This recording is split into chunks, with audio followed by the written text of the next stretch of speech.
Assalamualaikum warahmatullahi wabarakatuh. Selamat datang di alam yang jarang tersentuh manusia. Di sini, setiap cerita menyimpan rahasia kelam yang tak pernah kalian bayangkan.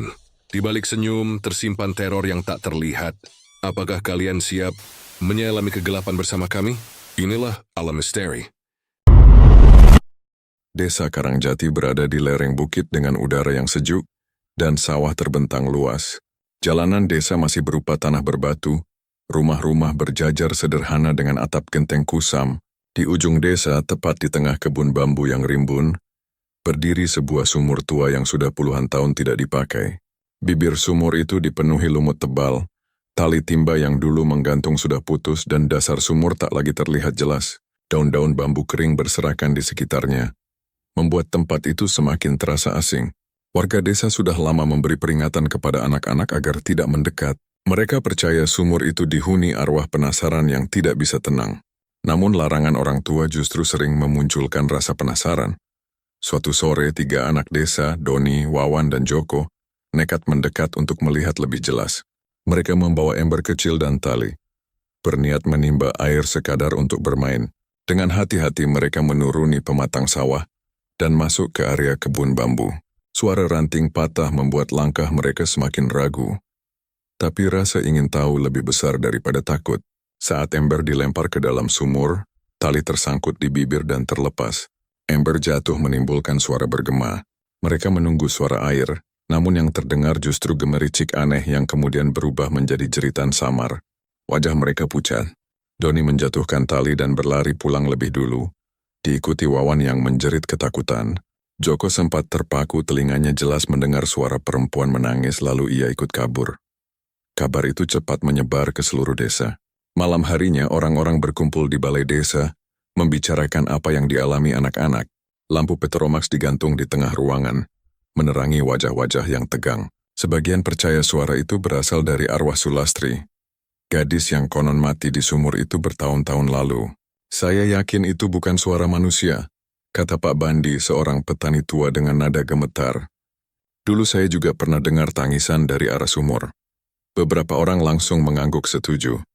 Namun ada pula yang menertawakan, menyebut anak-anak hanya berhalusinasi. Bisa saja suara burung hantu, timpal pemuda lain, berusaha meremehkan. Perdebatan membuat suasana ruangan panas. Di tengah keributan itu Rangga berdiri. Ia pemuda yang dikenal berani dan sering melawan arus. Dengan suara keras ia berkata, "Kalian semua terlalu percaya takhayul. Anak-anak itu jelas salah dengar. Suara hewan malam, mungkin kodok atau burung." Ucapannya membuat beberapa orang tersinggung. Seorang ibu langsung menegur, "Jangan sombong, Rangga. Kalau memang tidak percaya, jangan menantang nasib." Rangga tersenyum miring seolah menikmati kemarahan warga. Ia bahkan menambahkan, "Orang desa terlalu suka membesar-besarkan cerita. Akhirnya semua ditakuti sendiri." Dialog semakin sengit. Beberapa warga berteriak agar sumur segera ditutup karena dianggap sumber bencana. Namun kelompok lain yang percaya kata kepala desa menolak keras. Takut arwah marah jika sumur ditimbun. Kalau ditutup, roh yang di dalam bisa mengamuk, kata seorang lelaki paruhbaya. Lebih baik dibiarkan seperti sekarang. Perdebatan berlangsung hingga larut malam tanpa kesepakatan. Rangga justru semakin keras menertawakan warga. "Kalau kalian semua takut, biar aku yang buktikan," katanya dengan nada menantang. Ucapannya membuat banyak orang menghela napas cemas. Sebagian pemuda menoleh ke arah kepala desa, berharap ada keputusan, namun Pak Lurah hanya diam, wajahnya gelisah. Keesokan harinya, suasana desa terasa berat. Anak-anak dilarang bermain jauh dari rumah, terutama di sekitar kebun bambu. Ibu-ibu berbisik di dapur sambil menanak nasi, menceritakan kembali suara jeritan yang didengar anak-anak. Katanya suara perempuan menangis, ucap salah satu ibu. "Jangan sampai anak kita ke sana." Di sawah bapak-bapak berusaha tidak membicarakannya, tapi tatapan mereka saling menyiratkan kegelisahan. Setiap kali melintas dekat kebun bambu, perasaan tidak nyaman muncul, seolah ada yang mengawasi dari balik rumpun daun. Rangga tetap bersikap santai. Ia berjalan melewati jalan kecil dekat kebun tanpa rasa takut. Bahkan sengaja menoleh ke arah sumur. "Tidak ada apa-apa," gumamnya sambil tersenyum tipis. Namun beberapa warga yang melihat justru semakin kesal. Anak itu cari masalah, bisik salah seorang bapak. Ketika sore menjelang malam, keluarga Rangga ikut menegurnya. Ibunya berkata dengan nada khawatir, "Nak, jangan main-main dengan hal begitu. Kalau semua orang sudah merasa terganggu, sebaiknya kamu dengarkan." Rangga hanya menjawab singkat, "Bu, aku tidak percaya hal seperti itu. Jangan takut." Ayahnya yang duduk di pojok rumah hanya diam, tetapi tatapannya menunjukkan ketidaksetujuan. Suasana rumah ikut memanas karena Rangga tidak mau menurunkan egonya. Ibunya terus mencoba menasihati, namun setiap kata ditolak dengan tawa sinis. "Kalau memang ada arwah, biar saja dia muncul. Aku tidak lari," kata Rangga sambil berdiri dan melipat tangan. Ibunya menunduk, merasa putus asa. Perdebatan kecil itu menambah keretakan di dalam keluarga. Malam itu mereka makan dalam keheningan, hanya suara jangkrik yang terdengar dari luar. Di rumah-rumah lain warga masih gelisah. Beberapa orang mendengar suara bambu berderit lebih keras dari biasanya, seolah ada angin kencang padahal udara malam sangat tenang. Seorang nenek bahkan bersumpah melihat bayangan putih melintas di sekitar kebun saat ia hendak mengambil air. "Aku lihat jelas dengan mata sendiri," katanya ke tetangga. Cerita itu membuat warga semakin yakin ada sesuatu di sumur. Namun rasa takut bercampur dengan rasa ragu. Karena belum ada bukti nyata selain suara samar, perasaan was-was itu menyelimuti desa, membuat malam lebih panjang dari biasanya. Anak-anak tidur lebih cepat, pintu rumah ditutup rapat, dan lampu minyak tetap dinyalakan sepanjang malam. Di pos ronda, dua pemuda berjaga dengan gelisah. "Kalau suara itu muncul lagi, apa yang harus kita lakukan?" tanya salah satu. "Jangan bicara sembarangan. Kita jaga saja," jawab temannya dengan suara pelan. Mereka berdua menatap ke arah kebun bambu, tapi hanya gelap pekat yang terlihat. Malam semakin larut. Suara jangkrik terdengar jelas dan angin sepoi membawa aroma tanah basah dari kebun. Sumur tua itu tetap berdiri diam di tengah rumpun bambu, seolah menunggu siapa yang berani mendekat. Tidak ada yang berani keluar malam itu. Namun di hati banyak orang, terutama Rangga, pertanyaan itu terus mengganggu. Apakah sumur tua benar-benar hanya lubang kosong, atau ada sesuatu yang selama ini mereka abaikan? Rasa penasaran bercampur dengan rasa takut, meninggalkan ketegangan yang tidak bisa dijawab malam itu juga. Anak-anak sudah tidur lebih cepat, pintu rumah tertutup rapat, dan lampu minyak tetap menyala di setiap sudut rumah. Malam menahan napas di Karangjati, seolah semua orang memilih diam agar tidak memanggil gangguan baru. Di rumah Rangga, suasana hening itu terasa berat. Ibunya duduk di ruang depan sambil memeluk lutut, tatapannya gelisah. Ayahnya menatap lantai, menimbang kata-kata yang tidak kunjung terucap. Rasa takut yang menempel sejak senja belum juga pergi. Sementara kebun bambu di ujung desa seolah memegang sesuatu yang tidak mau dibagi. Rangga berdiri di depan pintu rumahnya, memandangi halaman yang gelap. Ia teringat perdebatan di balai desa dan tawa sinis yang ia lemparkan. Kata-kata orang tentang jeritan dari sumur menempel di kepalanya, namun hanya sebagai tantangan yang meminta jawaban. Ia menarik napas dan mengambil senter, lalu meraih ember tua yang tergantung di dekat dapur.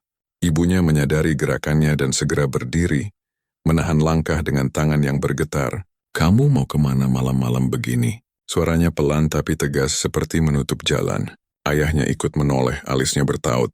Rangga menahan senyum. "Aku cuma mau cek sebentar. Biar besok tidak ada lagi yang bicara ngawur," katanya. Ibunya menggeleng kuat, matanya basah. "Jangan, ini malam Jumat Kliwon. Orang-orang sudah tenang di rumah. Kamu jangan bikin masalah." Ayahnya bergeser menatap Rangga dengan sorot tajam. "Dengar ibumu, tidak ada yang perlu dibuktikan malam ini." Rangga tetap berdiri tegak. "Aku tidak tahan kalau semuanya dibawa ke arah yang tidak masuk akal. Aku pergi sebentar lalu pulang. Itu saja." Ia melepas tangan ibunya, membuka pintu, dan melangkah keluar dengan langkah yang yakin. Jalan tanah menuju kebun bambu terasa panjang. Suara daun kering yang terinjak menjadi satu-satunya teman. Rumah-rumah di kiri kanan sudah gelap. Hanya beberapa lampu minyak yang tetap menyala di jendela. Di pos ronda, dua pemuda yang berjaga saling pandang saat melihat Rangga lewat. "Rang, mau kemana?" tanya salah satunya. Rangga tetap berjalan tanpa berhenti. "Cek sumur sebentar." "Tenang saja," jawabnya singkat. "Jangan Rang, gila kamu," kata pemuda lain. Rangga melambaikan tangan, menolak kekhawatiran itu dengan langkah yang tidak melambat. Rumpun bambu menyambutnya dengan suara gesekan halus. Di tengah kegelapan, sumur tua itu terlihat sebagai bayangan yang lebih pekat. Bibir sumur basah oleh embun, lumut menempel tebal. Rangga menyalakan senter. Cahaya kuning itu menembus sedikit ke dalam. Namun dasar sumur tetap gelap. Ia mengikat ember dengan tali yang ia bawa. Hanya air, gumamnya seperti menenangkan diri. Hanya air, ia melempar ember ke dalam. Suara tali meluncur, lalu hentakan kecil saat ember menyentuh permukaan. Tidak ada jeritan, tidak ada suara aneh. Hanya gema yang kembali pelan. Saat ia mulai menarik ember, senter di tangannya tiba-tiba meredup. Cahaya yang tadi stabil berkurang menjadi sayup. "Ayo jangan mati," katanya sambil menggoyang senter. Cahaya sempat terang, lalu meredup lagi. Malam mendekat, membuat udara di sekitar sumur terasa lebih dingin. Rangga menarik ember sampai bibir sumur. Air tampak bening dalam cahaya senter yang lemah. Ia angkat ember itu dengan hati-hati, menurunkannya ke tanah. Untuk memastikan, ia mencelupkan jari ke air dan mengangkatnya. Kulitnya basah dan dingin biasa. "Lihat, tidak ada apa-apa," ucapnya pada dirinya sendiri, meski getar kecil di suaranya tidak bisa disembunyikan. Perjalanan pulang terasa lebih cepat, mungkin karena pikirannya sudah menyusun kata untuk melawan semua cemooh. Di depan rumah, ibunya langsung menghampiri. "Kamu bawa apa?" "Air sumur," jawab Rangga datar. "Coba lihat." Ia menaruh ember di bawah lampu minyak. Ibunya mendekat dengan wajah cemas, ayahnya berdiri di belakang. Mereka menunduk bersama. Untuk beberapa saat air itu tetap jernih. Namun perlahan warna di permukaan berubah. Benang merah tipis muncul, lalu melebar menjadi warna merah pekat, merata, seperti menguasai seluruh ember. Ibunya menutup mulut, suaranya pecah. "Astagfirullah." Ayahnya tidak berkata apa-apa, namun tangannya gemetar saat memegang gagang lampu. Rangga mundur setapak. "Cahaya lampu mungkin," katanya, suaranya tidak setegas tadi. "Efek bayangan." Ayahnya mengangkat lampu minyak sedikit lebih dekat. Warna itu tidak berubah, malah tampak lebih jelas. "Ini bukan bayangan," ujar ayahnya pelan namun tegas. Ibunya gemetar. "Buang airnya, nak, tolong buang sekarang juga." Rangga menelan ludah. Dalam kepala, penjelasan trik cahaya yang ia pegang terasa rapuh. Ia membawa ember keluar dan menumpahkannya ke tanah. Air merah itu mengalir pelan, menyusup di sela batu dan pasir halaman. Hening menutup gerak mereka. Malam itu Rangga tidak bisa tidur. Badannya mulai menggigil, keringat dingin keluar dan kepala terasa berat. Berbaring kuamun tubuhnya seperti melawan. Ibunya duduk di samping ranjang sambil memegang kain basah. "Minum dulu," katanya. Rangga menggeleng. Bibirnya kering, matanya panas. Kata-kata yang ia pegang sejak sore seperti pecah satu persatu. Setelah beberapa saat suaranya keluar pelan dan terputus. "Las, Trip." Ibunya kaget. "Kamu bilang siapa?"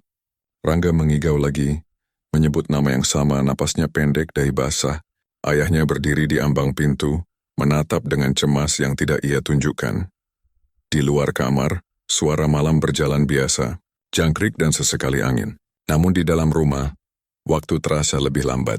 Ibunya menatap wajah Rangga yang pucat, sementara ayahnya duduk di kursi diam tapi siap kapan saja bergerak jika keadaan memburuk.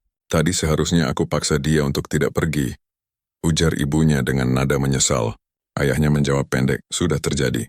Kita jaga sekarang." Rangga memutar badan, mengerang kecil lalu kembali diam. Kain basah diganti, gelas air disodorkan, namun hanya beberapa teguk yang berhasil masuk. Hingga dini hari, demamnya belum juga turun.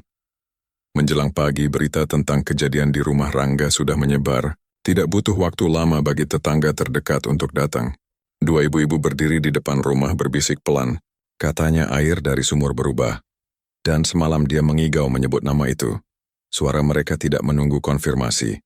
Dalam waktu singkat, kabar itu sampai ke telinga orang lain yang sejak kemarin menahan resah. Di balai desa, Pak Lurah menerima laporan dari pemuda jaga, yang menghela napas panjang, lalu memutuskan untuk mendatangi rumah Rangga setelah matahari naik sedikit. Pagi itu rumah Rangga ramai. Beberapa lelaki dewasa berdiri di halaman, menjaga jarak dari pintu. "Kita perlu bicara," ujar salah satu dari mereka. Ada nada tuduh yang sulit disamarkan. Ibunya keluar mengangguk sopan, lalu kembali masuk untuk mengganti kain basah di dahi anaknya. "Rangga tidak enak badan," katanya. "Nanti kalau sudah agak baikan kita bicarakan." Lelaki itu menjawab, "Masalahnya bukan cuma soal rumah ini. Kami semua ikut kena," Ucapan itu mengundang anggukan lain. Ketegangan meningkat saat beberapa pemuda menambahkan komentar pendek yang tajam. Pak Lurah akhirnya tiba dengan beberapa perangkat desa. Ia meminta semua orang tenang. Lalu mengetuk pintu. Ayah Rangga keluar. Wajahnya lelah mata kemerahan. Kami mau bicara, kata Pak Lurah dengan nada resmi. Boleh kita duduk sebentar di dalam? Ayah Rangga mempersilakan mereka masuk. Di ruang depan, Pak Lurah duduk berhadapan dengan kedua orang tua Rangga. Kami mendengar kejadian semalam. Air dari sumur dibawa pulang lalu berubah warna. Dan malamnya Rangga demam serta mengigau. Ayah Rangga mengangguk tidak membantah. Kami minta maaf karena anak kami keras kepala. Ucapnya pelan. Ibunya menunduk, tangannya meremas ujung kain. Anak saya salah. Tapi tolong beri waktu. Dia sedang sakit. Pak Lurah mengangguk, namun kalimat berikutnya tegas. Saya minta Rangga setelah baikan berdiri di depan warga dan meminta maaf. Tidak perlu panjang. Cukup mengakui bahwa tindakannya memancing keresahan. Ayah Rangga menatap Pak Lurah lama lalu berkata, kami akan bicara dengannya. Suara di luar rumah makin ramai. Beberapa warga berteriak, harus minta maaf sekarang. Jangan menunda. Pak Lurah memberi isyarat agar mereka diam, namun bisik-bisik itu tidak langsung padam. Siang mendekat tetapi Rangga belum bangun. Demamnya turun sedikit namun tubuhnya masih lemah. Saat ia membuka mata yang pertama dilihat adalah wajah ibunya. Bagaimana? Tanya ibunya pelan. Pusing, jawab Rangga pendek. Kamu menyebut nama Sulastri berkali-kali, ujar ibunya. Kamu dengar? Rangga menatap langit-langit. Entah, aku tidak ingat jelas. Hanya terasa dingin. Ibunya menarik napas panjang. Warga menunggu kamu minta maaf. Rangga mengerutkan kening. Untuk apa? Aku tidak melakukan kejahatan. Aku hanya mengambil air. Ibunya memandang tanpa berkedip. Bukan soal salah atau benar. Ini soal ketenangan orang banyak. Ayahnya masuk dan duduk di tepi ranjang. Bukan soal kejahatan. Ini soal hati warga. Kamu menantang larangan di malam yang peka. Lihat akibatnya. Orang-orang takut. Rangga memalingkan wajah. Takut pada air yang berubah warna. Itu bisa dijelaskan. Ayahnya menahan kesal. Jelaskan kalau kamu sudah kuat berdiri. Sekarang dengarkan dulu. Ibunya menambahkan, kalau kamu minta maaf bukan berarti kamu kalah. Ini cara untuk meredakan suasana. Rangga diam cukup lama. Keringat dingin masih muncul di pelipisnya. Aku tidak akan berdiri di depan orang-orang yang memaki tanpa pikir. Ucapnya akhirnya. Sore hari, Pak Lurah kembali untuk meminta kabar. Ayah Rangga menyampaikan keputusan anaknya. Wajah Pak Lurah mengeras. Kalau begitu saya harus sampaikan kepada warga. Mereka sudah menunggu kepastian. Ibunya mencoba memohon, beri kami 1 hari lagi. Pak Lurah menggeleng pelan. Susah, suasana sudah panas. Di luar, 2 lelaki yang sedari pagi mondar-mandir mendengar percakapan itu dan langsung bersuara. Berarti benar dia tidak mau minta maaf. Mereka melangkah menjauh sambil mengangkat tangan, seolah keputusan su. Lalu suasana mereda dengan paksa. Warga membubarkan diri perlahan, meninggalkan halaman rumah Rangga dengan wajah muram. Malam menutup desa dengan diam yang kaku.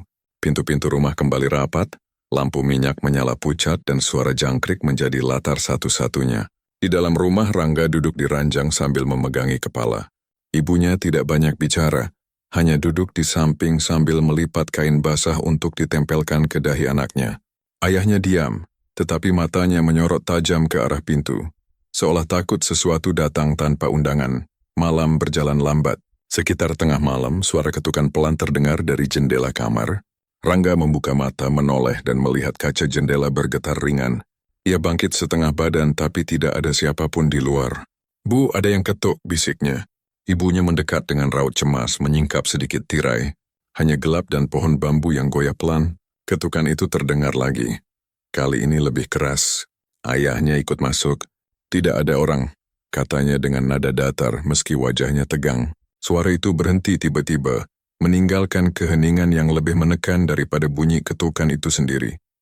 Keesokan paginya, desa digegerkan kabar seekor kambing milik Pak Wardi ditemukan mati di dekat sumur. Tubuhnya kering, seolah disedot sampai tidak ada darah yang tersisa. Warga berkumpul menutup hidung karena bau aneh yang keluar dari bangkai itu.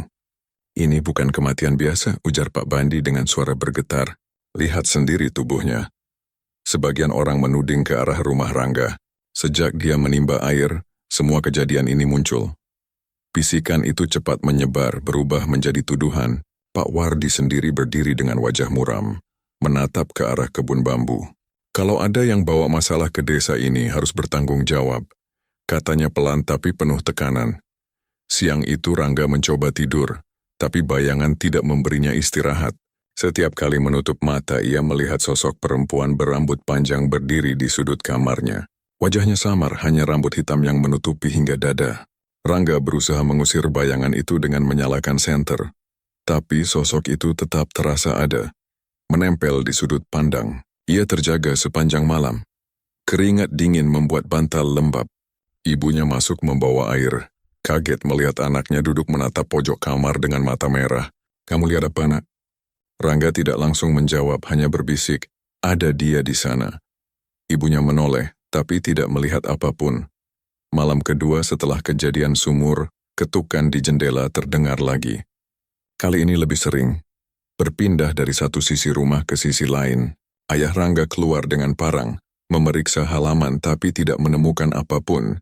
Dia kembali masuk dengan napas berat. Kosong, tidak ada orang. Ibunya memeluk Rangga yang semakin pucat. "Sudahlah, jangan lawan. Diam saja," katanya dengan suara bergetar. Ketukan itu berhenti tiba-tiba, diganti dengan suara gesekan bambu yang panjang. Malam itu mereka tidak tidur, hanya saling menatap dengan wajah tegang, menunggu kapan suara itu hilang. Pagi berikutnya, ibunya mencoba meminta bantuan tetangga. Ia mengetuk rumah Bu Sarti, menceritakan suara ketukan dan bayangan yang dilihat Rangga. Namun Bu Sarti menutup pintu dengan cepat. "Kami tidak bisa ikut campur. Maaf Mbak, ini sudah kelewatan," katanya singkat. Ibunya pulang dengan wajah kecewa.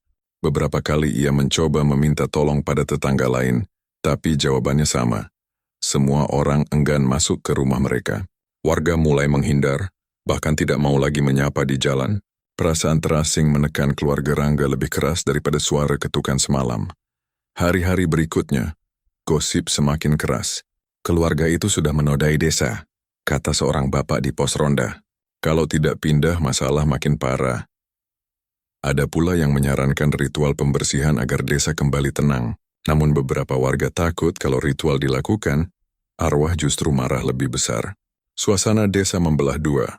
Sebagian menekan keluarga Rangga agar pergi, sebagian lain memilih menunggu. Rangga sendiri mendengar bisikan itu setiap kali ia lewat, membuatnya merasa dijauhi di kampung sendiri. Dia bawa sial, terdengar dari belakang punggungnya. Ketegangan memuncak saat pertemuan warga digelar di balai desa. Pak Lurah berdiri di depan, wajahnya serius. "Kita harus ambil keputusan. Tidak bisa dibiarkan," katanya. Suara-suara berdesakan. "Suruh pindah saja mereka," teriak seorang lelaki. "Atau lakukan bersih desa biar selesai," timpal yang lain. Perdebatan memanas, sampai akhirnya beberapa orang menggedor meja menuntut jawaban cepat. Pak Lurah mencoba menenangkan, "Jangan gegabah, kita pikir baik-baik." Namun jelas amarah warga sudah menumpuk. Suasana rapat bubar dengan wajah-wajah muram dan suara ancaman yang tertahan. Di rumah Rangga duduk terdiam setelah mendengar kabar dari tetangga yang masih simpati. Ibunya menangis pelan. "Kenapa semua ini harus terjadi, Nak? Kalau saja kamu tidak keras kepala." Rangga menggenggam lutut. Tatapannya kosong. "Aku hanya ingin buktikan tidak ada apa-apa." Tapi sekarang, suaranya terhenti. Ayahnya menatap anak dan istrinya bergantian. "Mereka menuntut kita keluar atau ikut ritual. Kita tidak punya pilihan lain." Suasana rumah dipenuhi tekanan, tidak ada satupun kata yang bisa menenangkan. Hanya suara tik-tik air dari kendi di dapur yang terdengar, menambah dinginnya suasana. Malam itu kembali hening, tapi hening yang tidak ramah. Rangga berbaring dengan mata terbuka, mendengar detak jantungnya sendiri. Bayangan perempuan itu kembali muncul. Kali ini lebih dekat, seolah menunggu ia menoleh. Ia menutup wajah dengan selimut, tetapi rasa dingin dari sudut kamar menembus sampai tulang. Di ruang depan, ibunya duduk dengan mata bengkak karena menangis. Ayahnya mondar-mandir tanpa arah. Ketukan di jendela tidak terdengar malam itu, tapi keheningan justru lebih menekan. Setiap detik seperti membawa napas asing yang masuk ke dalam rumah. Rangga menutup mata, namun yang ada hanya rasa takut yang tidak selesai, menggantung di udara tanpa jawaban. Kata-kata itu seperti beban, menggantung di kepalanya tanpa jalan keluar. Ibunya duduk di samping dengan mata sembab, sementara ayahnya menyalakan rokok tapi tidak mengisap. Hening terasa tebal, hanya bunyi cicak di dinding yang terdengar. Rasa bersalah mulai merayap di hati Rangga. Namun egonya menahan untuk mengaku bahwa ia telah menyeret keluarganya ke dalam masalah besar. Keresahan itu pecah ketika kabar baru datang. Warga berdesakan menuju balai desa karena Mbah Wiryo, sesepuh tertua, menyatakan ingin bicara. Malam itu lampu Petromax kembali digantung, menerangi wajah-wajah yang penuh cemas. Mbah Wiryo duduk bersila, suaranya pelan tapi jelas. Kalian semua hanya tahu setengah cerita. Sulastri bukan mati karena aib, ia mati karena ditolak jadi tumbal pesugihan. Ruangan mendadak senyap, hanya terdengar tarikan napas orang-orang yang kaget. Dulu kekasihnya ingin kekayaan cepat. Sulastri menolak, dia dibuang ke sumur itu hidup-hidup. Lanjut Mbah Wiryo. Warga saling pandang. Ada yang menutup mulut, ada yang menggeleng tak percaya. Tidak mungkin. Yang saya dengar dia hamil di luar nikah, kata seorang lelaki setengah baya. Kalau benar seperti kata Mbah Wiryo, itu akan mempermalukan leluhur kita, sahut yang lain. Suara-suara itu makin keras membelah ruangan. Sebagian menuntut kebenaran dibuka. Sebagian lagi menolak karena takut menodai nama keluarga pelaku. Rangga yang duduk di pojok mendengarkan dengan wajah pucat. Hatinya bergetar mendengar nama Sulastri disebut. Ia mulai merasa bersalah, mengingat igawan yang keluar dari mulutnya malam lalu. Namun saat tatapan warga menoleh ke arahnya, ia menegakkan badan, berusaha tetap keras. Aku tidak ada hubungannya. Jangan lihat ke sini, ucapnya pelan, hampir tak terdengar. Ibunya menunduk, merasa anaknya hanya semakin memancing kebencian. Perdebatan makin panas ketika satu nama keluarga disebut-sebut. Ada yang berbisik, ada yang berani lantang. Menuduh keturunan pelaku masih tinggal di desa. Seorang pemuda berdiri sambil menunjuk. Kalau memang betul leluhur mereka yang buang Sulastri, jangan diam. Akui. Ucapan itu membuat ruangan bergejolak. Keluarga yang dituduh langsung berdiri. Wajah merah dan tangan mengepal. Fitnah, jangan bawa nama kami. Teriaknya. Warga lain ikut bersuara, menambah bising suasana. Pak Lurah berulang kali mengetuk meja. Diam dulu. Dengarkan. Namun tak ada yang benar-benar tenang. Ketegangan menguasai udara, membuat setiap orang merasa berada di ambang perpecahan. Rangga sendiri gemetar, menatap lantai, berusaha menolak rasa bersalah yang makin dalam. Kata-kata Mbah Wiryo seakan mengikat hatinya. Tapi mulutnya menolak mengaku. Ia meneguk ludah, menahan napas, dan hanya bisa duduk dalam diam. Sementara di luar, angin malam menggerakkan daun bambu dengan suara panjang yang menyeramkan. Ruang balai desa seperti mendidih. Suara orang saling tindih. Pak Lurah memukul meja 3 kali agar semua tenang. Namun hanya sebagian yang duduk kembali. Mbah Wiryo menatap satu persatu wajah warga. Napasnya panjang seolah mengukur seberapa jauh amarah ini akan pecah. Kalau dibiarkan desa ini hancur oleh saling tuduh, katanya datar. Kita selesaikan malam ini juga di sumur. Warga spontan menoleh. Ada yang mengangguk, ada yang masih memaki. Tetapi dorongan untuk bergerak lebih kuat daripada kata yang berserakan di ruangan. Rombongan bergerak dari balai desa. Lampu Petromax dibawa 2 pemuda. Lilin-lilin disiapkan ibu-ibu. Dan sesajen ditata dalam bakul. Bunga, kemenyan, air, dan nasi tumpeng kecil. Jalan menuju kebun bambu menjadi lorong yang dipenuhi langkah waspada. Anak-anak tidak ikut. Angin malam membawa bau lembab. Jangan pecah barisan, seru seorang perangkat desa. Rangga berjalan di tengah rombongan diapit ayah dan ibunya.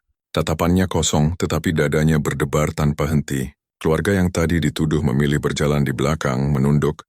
Mata mereka mengawasi setiap bahu yang bergerak. Sampai di sumur, cahaya Petromax memantul pada lumut dan bibir batu yang licin. Rumpun bambu tinggi berdiri seperti pagar. Mbah Wiryo meminta orang-orang membuat lingkaran dengan jarak yang tidak terlalu dekat. Lilin ditancapkan di tanah. Nyalanya kecil tapi stabil. Letakkan sesajen, perintahnya. 3 ibu maju, menabur bunga di sekeliling bibir sumur. Sementara seorang pemuda meletakkan kemenyan. Asap tipis naik perlahan. Pak Lurah berdiri di sisi seberang. Wajahnya tegang namun mencoba mantap. Tidak ada yang bergerak sendiri, ujarnya. Ikuti aba-aba. Doa dimulai dengan suara Mbah Wiryo yang pelan dan teratur. Warga mengikuti. Beberapa dengan suara nyaris berbisik. Bismillah, ucap Mbah Wiryo. Mohon ampun untuk yang masih hidup dan yang sudah tiada. Suara itu menyatu dengan dengung malam. Rangga menutup mata, berusaha fokus meski debar dadanya tidak turun. Ibunya meremas ujung kain, bibirnya bergerak mengikuti doa. Ayahnya melihat sekeliling, memastikan tidak ada yang melangkah mendekati bibir sumur. Untuk sesaat, suasana berada dalam kendali. Hanya bacaan dan bunyi daun yang saling menyentuh. Angin pertama datang seperti dorongan dingin. Nyala beberapa lilin bergoyang. Seorang anak muda refleks menahan pelita. Namun angin kedua menyusul lebih kuat. Pegang, kata seorang bapak. 2 lilin padam bersamaan. Asap kemenyan berubah arah, tertarik ke dalam sumur seperti diserap dari bawah. Kencangkan lingkaran, seru seorang pemuda. Tetap baca, ujar Mbak Wiryo pelan. Jangan mendekat ke bibir sumur, perintah Pak Lurah. Aku takut, bisik seorang ibu pada tetangganya. Warga saling pandang, namun Mbah Wiryo mengangkat tangan agar doa tidak berhenti. Fokus, mengucapnya tegas. Bacaan kembali rapi, tapi telinga semua orang menunggu sesuatu yang tidak mereka sebut. Lalu datang suara yang tidak bisa disalahkan sebagai hewan malam. Tangis perempuan terdengar jelas panjang, seolah naik dari dasar gelap. Beberapa warga menutup telinga, ibu-ibu mundur setapak. Astagfirullah, terdengar dari banyak mulut. Pak Lurah berusaha menenangkan. Tenang, jangan bubar. Mbak Wiryo memperkeras doa, suaranya bergetar namun tidak putus. Tangisan itu berubah pelan-pelan menjadi keluhan yang menyebut kata sakit dan dingin. Tidak ada yang berani menoleh ke kanan atau kiri. Semua mata menempel pada tanah dan bibir doa. Rangga merasakan pusing yang datang tanpa peringatan. Pandangannya kabur. Kaki seperti ditarik ke tanah. Rang duduk, bisik ayahnya. Ia mencoba menuruti. Namun tubuhnya justru terpaku. Bibirnya bergerak sendiri, udara yang keluar bukan suaranya. Aku di sini, terdengar dari mulut Rangga. Tetapi suara itu suara perempuan, serak dan dalam. Orang-orang di dekatnya tersentak mundur. Ibunya memeluk bahu anaknya sambil menangis, nak istighfar. Namun tangan Rangga kaku, matanya tidak berfokus. Aku di sini, suara itu mengulang lebih jelas, seperti mencari tempat untuk berdiri. Semua tenang, seru Pak Lurah. Namun suaranya kalah oleh bisik panik di banyak mulut. Mbah Wiryo melangkah mendekat menatap wajah Rangga. Kalau kamu bisa mendengar sebut namamu, katanya pelan. Bibir itu bergerak lagi. Bukan dia, aku. Nafas Rangga pendek-pendek, lalu suaranya keluar seperti tertahan air. Namaku Sulastri. Lingkaran warga goyah. Beberapa orang langsung berbalik, berniat lari, namun tertahan teriakan yang memerintah tetap di tempat. Jangan pecah barisan. Kenapa kamu menangis? Tanya Mbah Wiryo menahan gemetar. Kamu butuh apa? Tangan Rangga terangkat perlahan, telunjuknya menunjuk ke lingkaran orang-orang, lalu terhenti pada satu kelompok keluarga yang sejak datang berdiri paling belakang. Dia ucap suara itu pelan namun tajam. Dia. Warga mengikuti arah telunjuk itu. Keluarga yang ditunjuk menegang. Wajah pucat bercampur marah. Ini fitnah, teriak salah satu lelaki. Suara Rangga membalas, tidak naik tetapi menekan. Kamu tahu malam itu? Kamu tahu yang terjadi di bibir batu. Suasana pecah. Hentikan dulu, seru Pak Lurah. Doa, lanjutkan doa. Mbah Wiryo mengangguk cepat, kembali memimpin bacaan. Beberapa orang menutup mata keras-keras, berusaha fokus pada doa. Yang lain menatap Rangga dengan campuran takut dan kasihan. Ibunya menangis tanpa suara, air matanya jatuh ke punggung anaknya. Nak, kembali nak, bisiknya. Ayahnya menempelkan telapak ke dada Rangga. Mencoba menstabilkan napas. Tarik udara pelan, katanya meski ia tahu yang mendengar mungkin bukan anaknya. Angin berikutnya datang lebih dingin. Lilin yang tersisa padam satu persatu. Menyisakan petromax yang bergetar redup. Tangisan dari sumur meninggi. Lalu berubah menjadi erangan pendek yang berulang. Aku dingin. Aku sendiri. Aku tidak dibersihkan. Suara dari mulut Rangga mengikuti patah-patah. Seorang ibu pingsan dan langsung ditopang suaminya. 2 pemuda memohon pada Pak Lurah agar bubar. Pak, ini tidak beres. Tahan dulu, jawabnya meski ketakutan tampak jelas di wajahnya. Kalau bubar jadi kacau. Di sisi lingkaran keluarga yang ditunjuk tadi semakin gelisah. Jangan main-main dengan nama leluhur, kata lelaki tertuanya, napasnya berat. Kami tidak terima. Satu pemuda dari keluarga itu maju setapak, namun ditahan 2 tetangga. Balik, biar Mbah yang urus, kata mereka. Mbah Wiryo melafalkan doa penutup, suaranya patah. Lalu menatap Rangga lagi. Kalau kamu butuh keadilan, sebut apa yang kamu minta. Bibir Rangga membuka pelan. Aku mau namaku dibersihkan. Kepala Rangga menoleh ke arah keluarga yang ditunjuk lalu kembali lurus tanpa kedip. Ketegangan mencapai puncak. Beberapa orang sudah tidak kuat menatap. Ada yang menunduk, ada yang memalingkan wajah ke bambu. Pak Lurah berdiri di antara dua sisi. Satu sisi ingin lari, sisi lain ingin doa dilanjutkan sampai selesai. Saya minta semua diam, katanya, suaranya pecah. Jangan ada yang bergerak ke sumur. Jaga jarak. Petromax mendesis pelan, cahayanya seperti mengecil lalu membesar lagi. Asap kemenyan terseret ke bawah, lenyap di bibir sumur yang basah. Tiba-tiba tubuh Rangga merosot, lututnya lemas.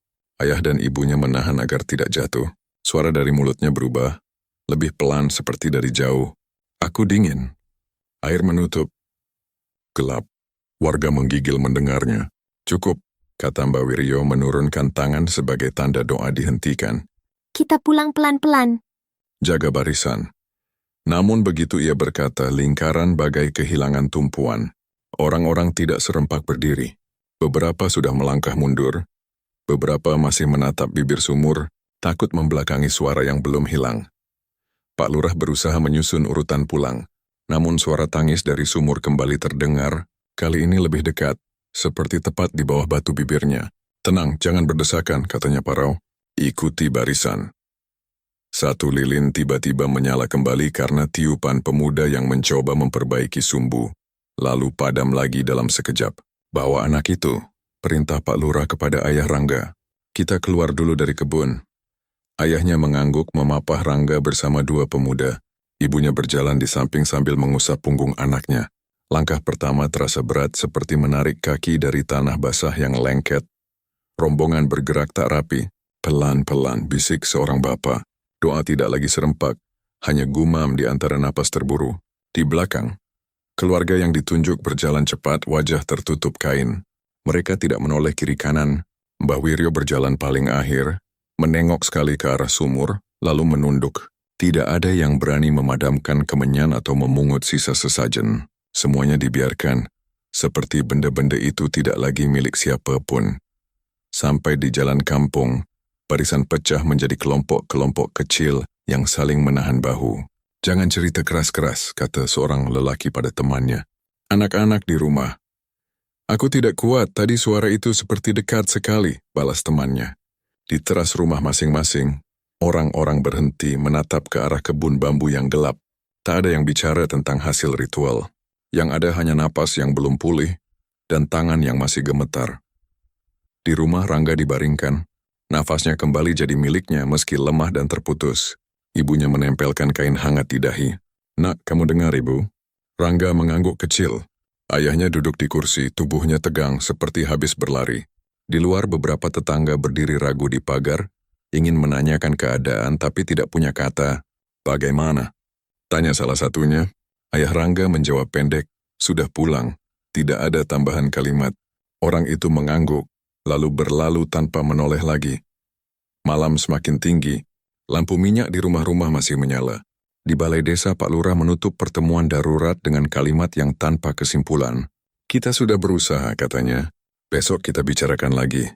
Mbah Wiryo mengangguk, matanya kosong menatap tanah. Ia tidak bicara tentang keberhasilan. Kata-kata terakhir yang ia ucapkan di bawah kesurupan masih menggantung. Membuat dadanya terasa berat. Ia memejamkan mata, tapi bau kemenyan dari ritual semalam masih menempel di hidung. Tidurnya tidak benar-benar datang. Hanya sebentar terlelap lalu terbangun dengan keringat dingin. Ia merasa semua mata warga kini menuding ke arahnya, seolah semua kesialan bermula dari langkah kakinya di malam Jumat Kliwon. Beberapa malam setelah ritual, teror mulai menyebar lebih luas. Rumah-rumah warga didatangi bau anyir dari arah kebun bambu. Seperti darah basi, kata Bu Sarti kepada suaminya menutup hidung dengan kain. Bau itu kadang masuk sampai ke dapur, membuat orang tidak bisa makan. Ada pula yang mendengar langkah kaki basah masuk ke rumah mereka, meninggalkan bekas di lantai. Namun ketika dilihat tidak ada siapapun. Aku dengar jelas seperti kaki keluar dari air, bisik seorang ibu. Warga yang mendengar cerita itu makin gemetar, tapi tidak ada yang berani mengecek. Suasana makin tegang saat seorang pemuda bernama Yanto ditemukan pingsan di dekat kebun bambu. Tubuhnya penuh lebam, seolah dipukul berkali-kali, namun tidak ada yang melihat siapa pelakunya. Yanto dibawa pulang dengan dipapah oleh dua temannya, sementara ibunya menangis di beranda. Siapa yang tega begini? Teriaknya. Warga berkumpul, bingung sekaligus takut.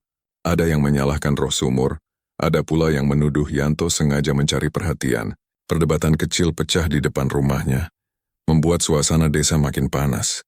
Rangga mendengar kabar itu dan makin tertekan. Semua gara-gara aku, katanya lirih di hadapan ibunya. Namun begitu ayahnya masuk, ia kembali menegakkan kepala. Jangan salahkan aku terus. Ini bisa terjadi pada siapapun. Ibunya menghela napas panjang, tidak tahu lagi harus menasihati dengan kata apa. Malamnya, Rangga kembali bermimpi buruk. Ia melihat sosok perempuan berambut panjang duduk di tepi ranjang. Wajahnya pucat dan basah. Aku tidak tidur di dalam tanah. Aku masih di air. Suara itu bergema di telinganya.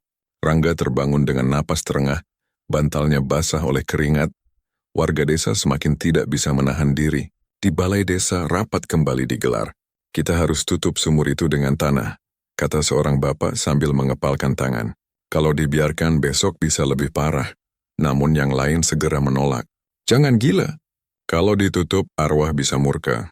Kita semua bisa kena. Suara-suara saling tindih membuat suasana semakin panas. Pak Lurah mencoba menenangkan. Jangan terburu-buru. Kita pikirkan baik-baik. Tapi jelas tidak ada yang benar-benar mau mendengar. Di rumah, Rangga semakin terpojok. Setiap kali lewat jalan kampung, ia merasakan tatapan penuh curiga. Itu anak yang bikin desa sial, terdengar dari bisikan orang. Ibunya menutup telinga, pura-pura tidak mendengar, tapi hatinya teriris. Ayahnya hanya bisa menahan amarah dengan diam. Rangga sendiri berusaha menyangkal. Namun setiap kali menutup mata, sosok perempuan itu kembali hadir di mimpi. Aku tidak salah, aku dibunuh. Suara itu berulang. Rangga menutup telinga dengan kedua tangannya. Berteriak pelan, namun tidak ada yang benar-benar bisa mengusir suara itu dari kepalanya. Malam-malam berikutnya, desa tidak lagi tidur dengan tenang. Lampu minyak menyala lebih lama, pintu rumah diganjal kayu dan anak-anak tidur berdesakan dengan orang tua mereka. Ketika bau anyir kembali tercium, sebagian orang langsung menutup semua celah rumah dengan kain basah. Jangan biarkan masuk, kata seorang bapak kepada keluarganya. Namun bau itu tetap merayap seperti menyelinap dari arah tanah. Suara langkah basah kadang terdengar di beranda, membuat anjing-anjing melolong sepanjang malam. Rangga duduk di kamarnya, menatap jendela yang tertutup rapat. Ia merasa semua dinding makin dekat, menekan dadanya. Dari luar suara warga masih terdengar saling berdebat. Ada yang ingin segera menutup sumur. Ada yang yakin itu akan memicu amarah arwah lebih besar. Di tengah keributan itu, nama Rangga terus disebut, menjadi bahan omongan yang tidak pernah berhenti. Ia menutup wajah dengan kedua tangan, berbisik lirih, aku tidak bisa lagi. Namun suara itu hanya tenggelam di dalam rumah. Tidak didengar siapapun, meninggalkan malam yang lebih berat daripada sebelumnya. Malam yang tidak memberi tidur itu masih menggantung di udara, menekan rumah-rumah yang menutup pintu rapat. Di kamar, Rangga terjaga setengah sadar, mendengar langkah basah yang samar di beranda dan bau anyir yang kadang masuk tanpa permisi. Ia menatap atap, mencoba bernapas teratur, namun rasa bersalah menahan dadanya. Ibunya duduk di ruang depan dengan lampu minyak, sementara ayahnya diam di dekat pintu, berjaga tanpa kata. Keesokan harinya, Mbah Wiryo mengirim kabar agar warga berkumpul di balai desa. Warga datang dengan wajah lelah, lampu Petromax dinyalakan. Cahaya kuningnya menyapu lantai dan kursi kayu. Mbah Wiryo duduk di depan, punggungnya tegak, suaranya pelan tapi jelas. Kita tidak bisa membiarkan saling tuduh memakan desa ini, katanya. Kalau memang ada keluarga yang tahu peristiwa lama, aku minta maju dan bicara. Ruangan langsung tegang. Beberapa orang saling pandang, sebagian menunduk. Keluarga yang selama ini dibisikkan orang menahan napas. Lelaki tertuanya mengangkat tangan namun bukan untuk mengaku. Nama baik keluarga kami sudah dijaga puluhan tahun, ucapnya. Jangan rusak hanya karena cerita yang belum tentu benar. Seorang pemuda dari sisi lain berdiri, menahan marah. Kalau tidak mengaku, desa ini tidak akan tenang. Dari barisan belakang ada yang menimpali. Kalau memang tidak salah, kenapa takut? Suasana mengeras. Pak Lurah mencoba menengahi. Dengar dulu, katanya. Jangan ada yang berdiri tanpa izin. Rangga duduk di barisan tengah, bahunya terasa berat. Ia ingin menunduk, tapi tatapan orang-orang memaksa kepalanya tetap tegak. Dalam hati ia menolak mengaku bersalah. Namun rasa bersalah itu tidak pergi. Ia teringat suara perempuan yang keluar dari mulutnya di kebun bambu. Ia tidak ingin mengulang. Namun bayangan itu kembali duduk di sudut pikirannya. Ibunya menggenggam ujung kain, sementara ayahnya duduk kaku. Mbah Wiryo mengangkat telapak tangan, meminta semua diam. Aku sudah tua, ucapnya. Aku melihat dan mendengar lebih banyak dari yang kalian tahu. Sulastri tidak mati karena aib. Ia mati karena menolak dijadikan tumbal. Itu fakta yang pernah ditutup oleh orang-orang yang takut pada malu. Ruangan bergemuruh. Jangan fitnah leluhur kami, teriak seseorang. Kalau bukan fitnah, tunjukkan buktinya, sahut yang lain. Wajah-wajah tegang saling berhadapan. Suara sandal menggesek lantai. Bangku terseret dan hawa rapat menekan bahu. Rapat belum selesai tetapi teriakan datang dari luar. Seorang anak berlari ke dalam dengan napas terengah. Di masjid, di pelataran, ada perempuan berdiri. Orang-orang spontan bangkit. Suara jangan bubar dari Pak Lurah tenggelam oleh dorongan langkah yang keluar bersamaan. Mereka berlarian ke arah masjid. Lampu-lampu di serambi menyala, menerangi halaman yang datar. Di tengah pelataran di antara bayangan tiang, terlihat sosok perempuan berambut panjang berdiri menghadap ke arah desa. Bajunya seperti basah menempel di tubuhnya yang kurus. Ibu-ibu menjerit. Beberapa lelaki merapalkan doa. Jangan dekat, seru seorang pemuda. Namun ada yang melangkah terlalu cepat dan langsung jatuh terduduk. Dalam hitungan napas, 2 orang pingsan disusul yang lain. Suara gaduh berubah menjadi campuran tangis dan panggilan. Tolong, tolong. Anak kecil meraung di pelukan ibunya. Sosok itu tidak bergerak. Hanya ujung rambutnya yang panjang bergeser. Itu dia, bisik seseorang, suaranya patah. Itu Sulastri. Pak Lurah memaksa suaranya tetap mantap. Semua mundur beberapa langkah. Ia memberi isyarat agar yang pingsan ditarik ke tepi halaman. Mbak Wiryo maju 2 langkah lalu berhenti. Kami dengar, katanya pelan ke arah sosok itu. Kami akan cari jalan. Sosok itu tetap diam, namun udara di sekitar menjadi lebih dingin. Orang-orang yang memegang tubuh pingsan merasakan kulit tangan mereka seperti basah, padahal lantai kering. Sudah kembali ke balai desa, perintah Pak Lurah setelah beberapa saat. Tak ada yang berani membantah. Langkah-langkah ditarik pelan kembali. Rombongan kembali ke balai desa dengan langkah berat. Yang pingsan digeletakkan di bangku panjang diberi air ke wajah. Suara orang berdoa bersahutan. Tapi hasilnya tidak membuat hati tenang. Wajah-wajah pucat memenuhi ruangan. Mbak Wiryo memecah hening. Sekarang aku minta keluarga yang namanya disebut beberapa malam lalu untuk bicara. Semua mata beralih ke satu kelompok di sudut. Lelaki tertuanya berdiri, rahangnya mengeras. Kami tidak punya urusan dengan sumur. Hentikan tuduhan. Istri dan anaknya menatap lantai. Seorang pemuda dari kelompok lain berdiri. Kalau bukan kalian siapa? Tadi telunjuk itu jelas. Ia menunjuk lantai, mengingat kejadian di kebun bambu. Kamu jangan seenaknya, balas anggota keluarga yang dituduh. Kami masih punya martabat. Suara membesar. 2 barisan berdiri saling berhadapan. Pak Lurah memukul meja. Duduk! Namun sebagian tidak lagi mendengar. Kalau tidak mengaku kita akan cari sendiri, terancam seseorang. Di pojok, seorang ibu memeluk anaknya. Takut ruangan pecah menjadi kekerasan. Rangga merasakan pusing yang sejak pagi menempel kini menjadi berat. Ia berdiri pelan menarik napas. Aku mau bicara, katanya. Ruangan tidak langsung tenang. Setelah beberapa detik suara berkurang. Aku lelah menahan. Tadi malam aku mimpi lagi, ucapnya. Aku melihat wajah seorang lelaki mendorong seorang perempuan ke sumur. Warga mematung. Wajahnya jelas? Tanya Mbak Wiryo, menahan nafas. Rangga mengangguk. Jelas garis rahang alis dan caranya menoleh. Siapa? Suara itu keluar dari banyak mulut sekaligus. Tapi yang terdengar paling tegas adalah suara Pak Lurah. Siapa? Rangga menatap barisan di sudut ruangan. Ia menunjuk pelan jari gemetar, mirip kakek dari keluarga itu. Suara pecah seketika. Fitnah! Teriak seorang pemuda dari keluarga yang ditunjuk. Jangan bawa nama orang mati. Lelaki tua dari keluarga itu melangkah maju, wajahnya merah. Anak kurang ajar. Kamu isi mimpi dengan kebohongan. Ibunya Rangga bergerak cepat ke samping anaknya. Berusaha menenangkan. Cukup nak, bisiknya. Ayahnya berdiri di belakang. Siap menahan bila ada yang maju. Mbak Wiryo mengangkat tangan. Bukan waktunya saling serang. Kita minta penjelasan. Ia menoleh ke keluarga yang ditunjuk. Apakah leluhur kalian pernah terlibat dalam perkara sumur? Mereka tidak menjawab, hanya suara dengus dan nafas berat. Seorang wanita dari keluarga itu menangis pelan. Kami tidak tahu, katanya. Jangan paksa, warga tidak puas. Kalau tidak tahu, cari tahu, kata seseorang. Bukalah cilaci lama kalian. Yang lain menimpali. Kalau memang bersih, buktikan. Suasana seperti bara. Kursi bergeser lagi.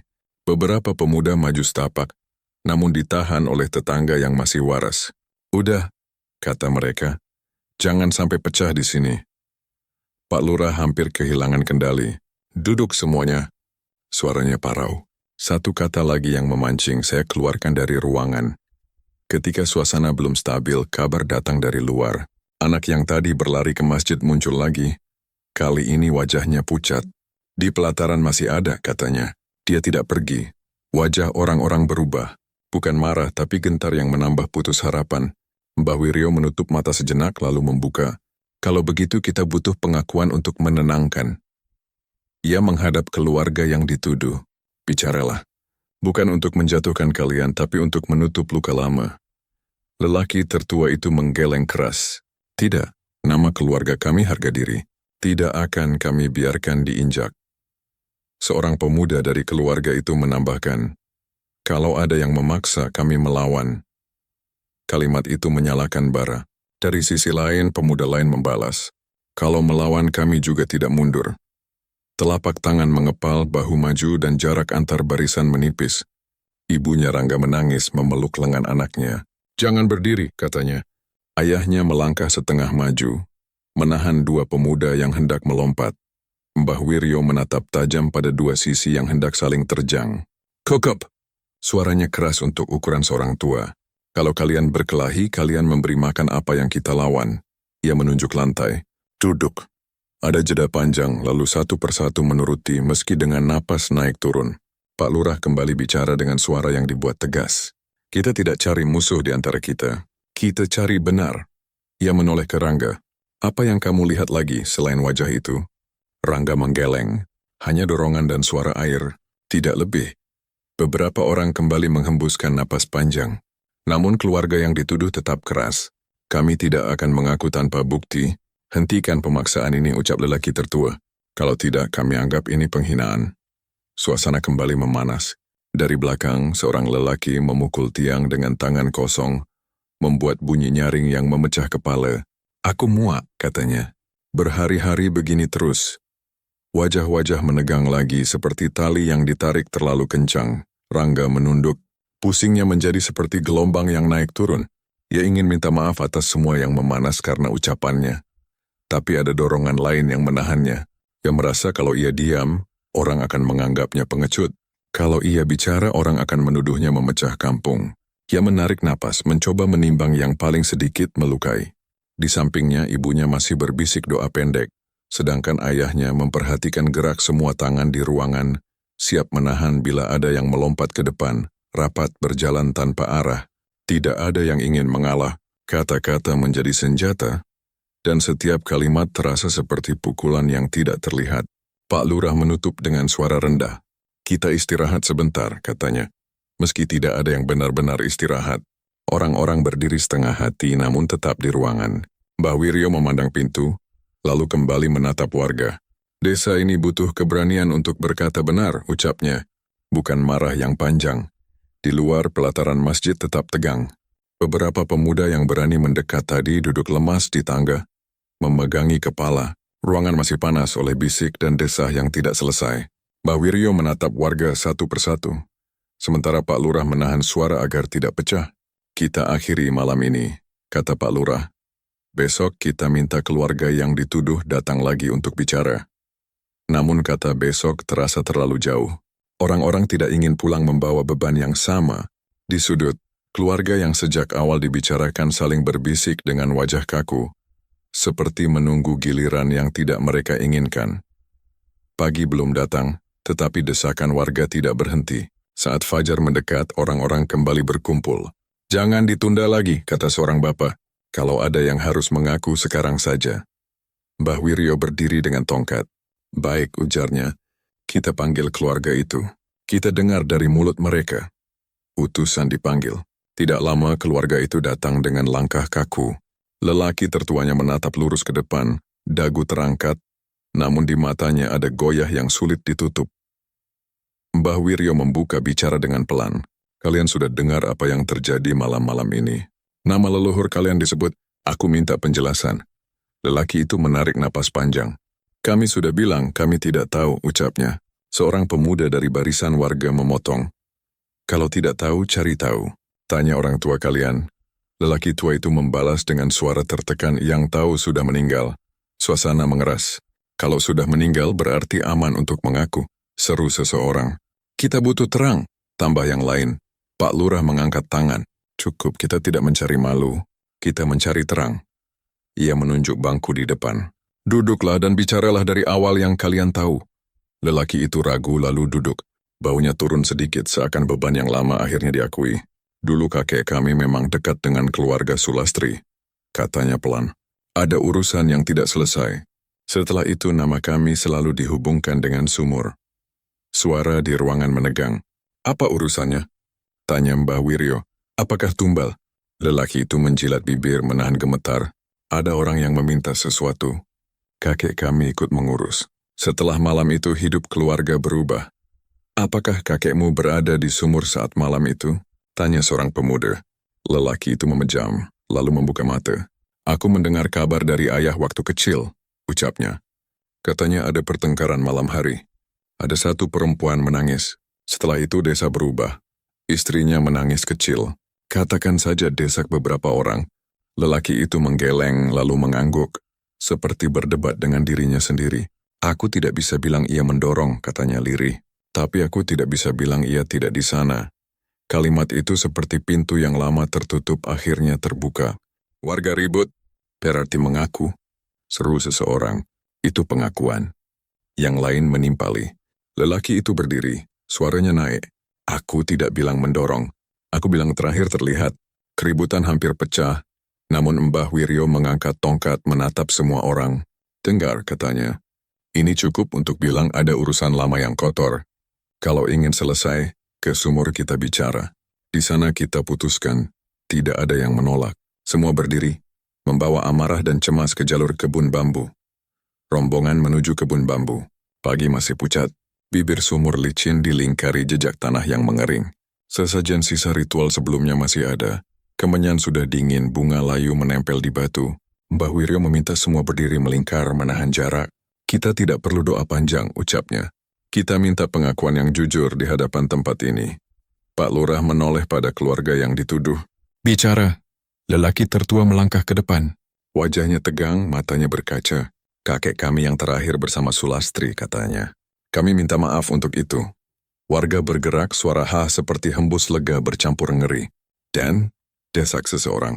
Lelaki itu menutup mata, lalu mengucapkannya seperti menurunkan beban. Dan ada dorongan. Aku tidak tahu siapa tangan yang memberi dorongan itu, tapi aku mengakui. Kisah keluarga kami berhubungan dengan sumur ini. Aku minta maaf. Suara gaduh pecah. Ada yang memaki, ada yang mengucap syukur. Seorang pemuda maju namun ditahan temannya. Ibunya Rangga menatap tanah. Air mata jatuh tanpa suara. Rangga menghela napas, dada ringan tapi kosong. Pak Lurah mengangkat kedua tangannya. Tenang, katanya. Kita belum putuskan langkah. Kita bicarakan hukumnya. Kita jaga desa. Namun sebelum kata berikutnya keluar, udara berubah. Angin datang dari arah sumur. Dingin menembus kulit. Suara tangis terdengar lirih. Lalu jelas seperti ditarik dari lubang gelap. Jangan dekat, seru seorang bapak, tetapi beberapa orang justru melangkah maju. Anak kecil di pinggir lingkaran menjerit dan dipeluk ibunya. Warga menatap bibir sumur menahan napas. Dari bibir sumur uap tipis naik. Suara perempuan berbisik menyusul, menyebut kata sakit, dingin dan gelap. Seorang pemuda dari keluarga yang mengaku berdiri paling depan. Wajahnya pucat tetapi dagunya terangkat. Kami sudah minta maaf, katanya lantang meski suaranya bergetar. Apalagi? Tidak ada jawaban. Yang datang berikutnya adalah bayangan yang memanjang dari dalam sumur, menempel pada tanah, lalu bergerak seperti tangan mencari pegangan. Orang-orang mundur serempak. Pemuda itu terpaku. Jangan berdiri di sana, teriak seseorang. Bayangan itu melonjak seperti menarik udara. Pemuda itu terseret satu langkah lalu dua. Pegang dia! teriak orang lain. Dua lelaki mencoba meraih bahunya, tetapi angin menghantam mereka sampai terhuyung. Suara tangisan berubah menjadi jeritan panjang. Sakit, kata itu keluar di sela jerit. Pemuda itu jatuh berlutut di tepi sumur, matanya kosong. Tangan tak terlihat seperti menahan leher bajunya. Lalu tubuhnya terguling ke sisi batu dan pingsan. Ibunya memekik namun tertahan oleh dorongan angin yang memukul dada. Warga panik. Ada yang lari, ada yang berdiri gemetar. "Tarik dia!" teriak Pak Lurah. 3 pemuda nekat maju, namun setiap langkah dihantam angin kencang. Kaki mereka goyah, mata berair, telinga berdengung. "Jangan dekat!" teriak Mbah Wiryo. "Tunggu Reda!" Namun jeritan dari dalam sumur memecah semua usaha untuk tenang. Beberapa ibu berdoa keras-keras, tangan menutup wajah. Rangga ingin maju, namun lututnya lemas. Ia melihat pemuda itu terkulai di batu. Bibirnya pucat seperti kehabisan udara. Setelah beberapa saat yang terasa panjang, angin mendadak berhenti. Jeritan mereda menjadi rengek pelan. Warga langsung bergerak. 2 lelaki menarik tubuh pemuda itu dari bibir sumur, mengangkatnya ke tanah yang lebih datar. "Masih napas," kata salah satu, menempelkan telapak ke dada. Pelan, ibunya jatuh berlutut memanggil namanya. "Bangun, nak." Tidak ada respon. Hanya kelopak mata yang bergerak sedikit. Lingkaran warga mundur selangkah demi selangkah, menjaga jarak seperti takut tanah akan menarik kaki mereka. Pak Lurah memutuskan cepat, "Bawa dia ke rumah," katanya. "Yang lain pulang." Suaranya kembali tegas setelah tadi kacau. "Dan keluarga ini?" Ia menoleh tajam ke kelompok yang tadi mengaku, "Malam ini juga kalian berkemas. Besok pagi kalian tinggalkan desa." Suara heboh naik. "Usir, usir." Beberapa orang meneriakkan. Lelaki tertua dari keluarga itu menunduk, tidak membantah. "Kami pergi," katanya parau. "Kami tidak ingin desa ini hancur karena kami." Istrinya menangis, anak-anaknya memeluk pinggangnya. Siang itu, keputusan ditulis di balai desa. Tidak ada upacara. Hanya kalimat pendek yang disepakati bersama. Keluarga itu diantar sampai batas kampung. Tidak ada yang memberi salam. Mereka melangkah tanpa menoleh. Setelah rombongan kembali, warga berdiri di jalan tanah saling menatap dalam diam. Tidak ada yang merasa puas. Tidak ada yang benar-benar lega. Hanya rasa kosong yang menambah berat di dada. Sore menjelang, sebagian warga membawa cangkul dan tanah, berniat menutup sumur. "Kita ratakan," ujar seorang bapak. "Biar selesai." Yang lain mengangguk, setengah yakin, setengah takut. Mereka mengisi lubang dengan tanah dan batu. Untuk beberapa saat permukaan tampak penuh. "Sudah," kata seorang pemuda. Namun ketika mereka mundur, tanah itu turun sendiri ambles seperti dimakan dari dalam. "Tambah," kata yang lain. Mereka menambah lagi. Hasilnya sama. Tanah kembali turun meninggalkan mulut sumur yang terbuka. Menjelang malam usaha dihentikan. "Cukup," kata Pak Lurah, suaranya lelah. "Mulai hari ini tidak ada yang mendekat. Siapapun yang melanggar, tanggung sendiri." Papan kecil dipaku di bambu, dilarang mendekat. Tali dipasang melingkar jauh dari bibir sumur. Ronda malam diperketat, tetapi orang-orang tidak lagi berani melintas di jalur itu. Bau anyir kadang masih datang. Warga memilih menutup pintu lebih awal dan berdoa dengan suara yang hanya cukup didengar sendiri. Di rumah, Rangga duduk di tepi ranjang. Kepalanya ringan tapi hatinya berat. Ia mengingat pengakuan yang setengah. Jeritan dari dalam sumur dan tubuh pemuda yang ditarik angin. Ibunya duduk di samping memegang tangannya. "Sudah, nak," katanya pelan. "Kita jaga diri." Ayahnya mengangguk berdiri di jendela. Tidak ada yang berbicara tentang keadilan. Tidak ada yang menyebut menang atau kalah. Yang ada hanya keputusan untuk menjaga jarak dari sesuatu yang tidak mau dijinakkan. Malam turun pelan, menutup desa dengan hening yang kaku. Dari arah kebun bambu, tidak ada suara selain gerak tipis yang tak terlihat. Sumur tua itu tetap terbuka. Menolak ditutup, menjadi lubang yang tidak mengizinkan orang lupa. Warga menjalani hari dengan aturan baru. Jangan dekat, jangan menantang, jangan sombong. Anak-anak dilarang bermain ke arah sana. Orang-orang tua menunduk setiap kali melewati jalan yang menuju kebun. Nama Sulastri diucapkan secukupnya tanpa cerita panjang. Tidak ada yang bertanya karena jawaban yang ada hanya mengembalikan rasa dingin. Di batas kampung, keluarga yang diusir menghilang di balik tikungan jalan. Di balai desa, papan keputusan masih tergantung. Di rumah-rumah, doa dibaca pelan, bukan untuk menutup. Cerita telah usai, tapi bayangan masih mengintai. Sebelum kalian pergi, jangan lupa tekan subscribe dan hidupkan loncengnya, agar kalian tidak ketinggalan kisah yang lebih mencekam dari malam ini. Wassalamualaikum warahmatullahi wabarakatuh.